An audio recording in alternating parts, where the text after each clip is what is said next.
Woo-town. Woo-town, the woo. 6:21 a.m. A tangerine scion pulls into my driveway 6 minutes late. I get in the car and look the rookie over. He's cut from the funny pages, pink-cheeked and yellow-haired, with a Dennis the Menace cowlick. His new badge gleams. "Officer Wu at your service," I say. "Whoop-ass Wu? Only one I know. Sergeant Fagan asked me to ride in with you so we could have a talk before your first run." Wow, this is a real honor. He shows me his teeth and we shake hands. "I'm Matt Taylor." "Officer Taylor, from now on. Let's move." I direct him to the 101 South. Traffic is loose, so we crest the hill above Hollywood at 6:28 a.m. The city sits beneath us in a heap like a jigsaw puzzle in its box. "I control 403 Adam," I say. "That's Central Hollywood. Everything from Normandy to La Brea and Franklin to Sunset is Woo-town. Some of the worst offenders in the city are on my beat. I know them by make and plate. To the average officers, 30 to 35 per day. Woo does 50, 55. Now you're fresh out of the package, and maybe you're nervous. You'll be tempted to stick to the basics, chalking tires. I'm here to tell you that the DOT doesn't need another half-brain in uniform. We need enforcers. The rookie purses his lips, his knuckles pale, gripping the wheel. "Remember your 300 series? What about the 400s? If you want to excel in this organization, I suggest you study." "Yes, sir, that manual was mine." "I bet you're an actor, right? You came to us for a job with flexible hours, something to accommodate auditions." "Listen, we got junkies, drunks, and crackheads parking under the influence. Got 500,000 third-world imports who can't read signage. We got celebs, ex-celebs, producers, and jackass lawyers who think the rules don't apply to them. Every breed of scumbag rat drives these streets. You can't change that. But you can encourage them to park in an orderly fashion. And that's something. I've ticketed Pamela Anderson, my uncle, and probably yours too. I personally handed a citation to Mayor Villaraigosa. He gave me a campaign button and thanked me for my services." "You ticketed Pamela?" "Fire hydrant." Holy shit. We exit at Vermont. A left and a right take us to headquarters, a squat, square building that hasn't seen paint since 1979. As we enter the parking structure, I place my hand on his shoulder. "Officer Taylor, have a good first day. Keep your pepper spray on the ready. No fear, no mercy. Remember, parking enforcement is the great equalizer." 9:50 a.m. I operate 01194, a Plymouth bearing the sundial insignia of the Los Angeles Department of Transportation. The steering wheel is constructed on the right to facilitate chalking. I hang the chalking stick out the window and cruise up Fountain at 4 miles per hour, marking the left front tire of every car. I'll maintain this speed until La Brea, double back via Santa Monica Boulevard, then snake through my run east of Highland, returning to this spot at precisely 11 a.m. In accordance with signage, many of the vehicles will have been removed. Anything remaining is mine. I'll issue 10 to 15 citations on this morning loop. Punctuality is key. I turn onto La Brea, and right away, the vista gets bueno. I issue a 520.4 for expired registration and a 490.1 for a white zone violation. On the next block, I spot a vehicle parked approximately 1.5 feet from the curb. It's a close call. I pull over, unclip the tape measure from my belt, and kneel on the concrete. The right rear tire is 1 foot, 7 inches away from the curb. I slap him with a 412.1. They'd park upside down if they could. 11:48 a.m. It was road work and molasses all the way down Santa Monica. Now I must increase my chalking speed to 6 miles per hour to make up the difference. This requires superior skill, a flick of the Rick technique. In my haste, I nearly miss a flashing meter. Expired, expired, expired. A citizen approaches the vehicle. Asian or Pacific Islander female, black hair, approximately 32 years old, professionally dressed. "I'm putting change in right now," she hollers, waving a handbag over her head. She smiles like someone accustomed to winning. Although I'm usually happy to educate the public, I am in serious danger of missing the morning run on Fountain. I enter license plate FC1H332 in my handheld for a 212.5 without slowing my vehicle. The citizen yells, "Thank you," as I pass. She will receive the citation via USPS in 7 to 10 business days. Laws don't bend in America, they break.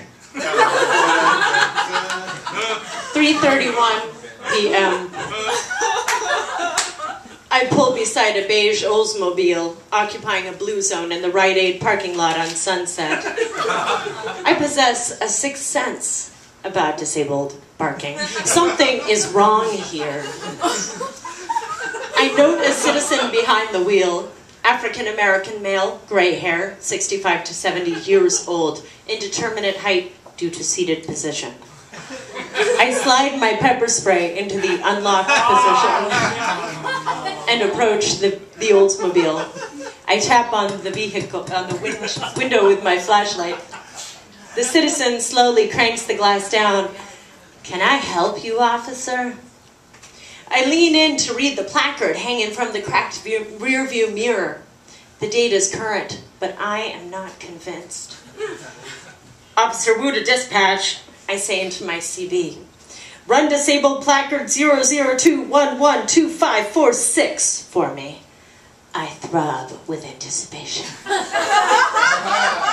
"That's a code 37, officer," crackles Cherry, the day dispatcher. "Missing stolen since 1/18/10.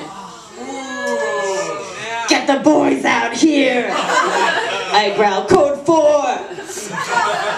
My instincts are sharp as tacks. Law runs through my veins. 10-4, Officer Wu, says Cherry. I address the citizen. "Are you the owner of this vehicle?" "I am." "Where did you buy that placard? MacArthur Park? Or did you steal it yourself?"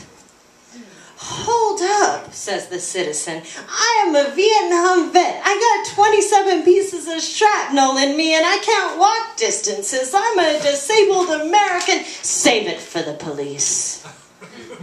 "You ain't the police?" "I am a parking enforcement officer. LAPD has been notified and is on its way." The citizen's face turns the color of old sidewalk. His tongue darts out like a lizard's. He starts the car. "Sir, you cannot leave." "I ain't getting strung up by my toes," he says. He backs out, tires squealing. I throw myself in front of the vehicle to block his way, but he recklessly swerves around me. I enter, license plate 5ATL712 in my handheld and generate a 312 for violation of designated disabled parking, which the citizen will receive in the mail, assuming the vehicle is properly registered, which I doubt. I wait for LAPD. It is 104 degrees by my lapel thermometer. The air is brown with smog rotting in the sunlight, trapped in the Hollywood basin. 20 minutes pass. I walk out to the curb where no stopping, tow away 3 p.m. to 6 p.m. Monday through Friday is in effect. One of the sign posts is a lighter color than the rest, indicating that a delinquent removed the original sign, forcing the city of Los Angeles to replace it. I scour the block for violations. Nothing. 34 minutes pass. 48 minutes. After 73 minutes, a black and white eases into the lot. The citizen could have driven to San Diego by now. "Shame on you," I say to the officer at the wheel. This is a flagrant disservice to the city of Los Angeles. Pull the claws back, Tiger, he says. We'll get him next time. Sometimes I think there are no good guys in the world. Criminals foul every street corner and lurk behind most steering wheels. Some carry badges. 5:35 p.m. Everyone on the street has sunglasses and cell phones stuck to their faces. The only ones who don't are bums swaddled in festering blankets like burritos. A row of them stretches out on Sunset, covering as much sidewalk as possible. If I could give bums parking tickets, I would do it all day long. My shift ended an hour ago, but I can't stop driving. I feel low. With only 34 citations issued, this was the worst shift of my career. During the time I waited on LAPD, I could have issued 15 to 20 citations, enough to hit the watermark. I can't go to headquarters until the daytime staff is gone. I can't face them. An idiot makes a left in a no left turn intersection and cuts me off. No LAPD in sight. Asshole! I shout. I am powerless. The CB crackles. Come in, Officer Wu, says Cherry. Duty forces me to depress the talk button. Officer Wu here. Wu, where are you, whoop-ass? Well, we've been waiting for you to tell you the good news. I had business. Oh, well, let me tell you then. The new recruit did 62 citations, his first solo flight. Who counted? Fagan. He reviewed every citation personally. He said it was the best rookie shift in history. Says the guy's got real genius. I thought you want to congratulate him yourself. I hear he gave him a hell of a pep talk this morning. My tongue is wooden. He's staying late on paperwork. The boys wanted to take him out to celebrate, but he just won't stop. Stills from my rookie year flash in my head. My first citation, a green zone. Fagan's cheek-busting grin when he clapped me on the back and said, "You whooped ass today. You just made DOT history." The first of 15 times my name and photo appeared on a brass and board placard reading Parking Enforcement Officer of the Year. 62 citations? Fagan's right, the rookie must be a machine, the future of the DOT. I'm an old workhorse. In a few years they'll put me out to pasture. Retirement equals death. A bubble of hot oil bursts in my gut. My hands shake so badly I swerve. I pull over to regain composure. Breathe, whoop-ass, breathe. A green Nissan pulls in front of a liquor store across the street. The curb is painted fresh, bright red. The hazard lights begin their misguided flashing. It only attracts attention. A citizen exits the driver's side. Caucasian female, approximately 5'7", red hair. She exits and enters the liquor store. Instinct tells me to jump out and issue a citation before she returns. But I'm off duty. I logged out of the handheld over an hour ago. Officer Toledo is on the beat now. If I try to log back in, we'll have administrative problems for the next week. But there is a way.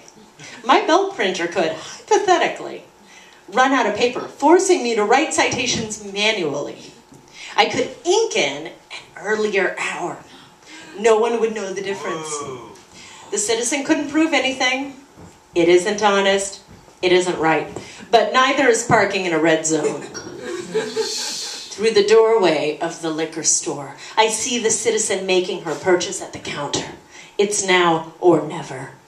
I get out the old-fashioned citation book I keep in the glove box for emergencies and exit the patrol car. The pen is a lead pipe in my hand. I don't have time to walk half a block to the crosswalk and wait for the signal, so I'm going to cross right here, right now. For the first time since I earned my badge, I am going to jaywalk. I step into the street, feeling an exhilarating rush. So this is how the other half lives. Tires screech. My hips whip left. My spine cracks. I roll across the hood and off the side, landing on my head and neck. A blast of agony travels from my skull, down my spine and out my toes. The sunlight dwindles to a pinhole.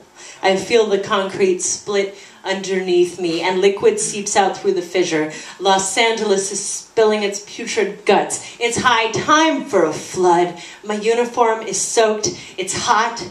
It's my blood. A car door slams. A female voice eases slowly into focus, like the volume being turned up on a television.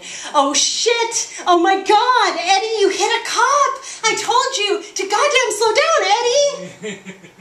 Law is in my blood. I am violated all the time. I feel it happening. I have a sixth sense. Laws are breaking right now, all over town, all over the world. I want to be everywhere at once. My CB spits nearby. Officer Wu, Cherry says, what is your location? I'm off duty. Off duty.